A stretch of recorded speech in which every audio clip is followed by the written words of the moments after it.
Hi friends, today is 6th August. Today is the Hiroshima Day. 1945 second world war టైంలో ఇదే రోజున morning 8:15కి అయితే America అప్పటి United states అయితే జపాన్‌లోని హిరోషిమా మీద లిటిల్ బాయ్ అనే ఒక న్యూక్లియర్ అటామ్ బాంబ్‌నైతే వదిలింది.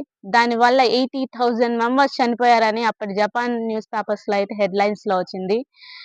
మె నెక్స్ట్ యాసిడ్ రైన్స్ ఫార్మ్ అయినాయంట దానివల్ల. ఇప్పటికి అక్కడ గడ్డి అనేది ఏది పెరగదంట. కానీ చాలా క్విక్‌గా అయితే జపాన్ అయితే దాన్ని ఇచ్చేసింది. కానీ న్యూక్లియర్ బాంబ్స్ వార్స్‌లో యూజ్ చేయడం రైటా? రాంగా? మీ కామెంట్ అయితే చేసేసేయండి. That's all for today friends. Hi friends, today 6th August. Today is the Hiroshima day. 1945 world war 2 టైంలో ఇదే రోజున మార్నింగ్ 8:15కి అయితే అమెరికా జపాన్‌లోని హిరోషిమా మీద ఒక లిటిల్ బాయ్ అనే న్యూక్లియర్ అటామిక్ బాంబ్‌నైతే వదిలింది. దానివల్ల 80,000 మెంబర్స్ చనిపోయారని అప్పటి జపాన్ న్యూస్ పేపర్ అయితే తెలిపింది. దానికన్నా ఎక్కువ మందే ఉంటారని అంచనా.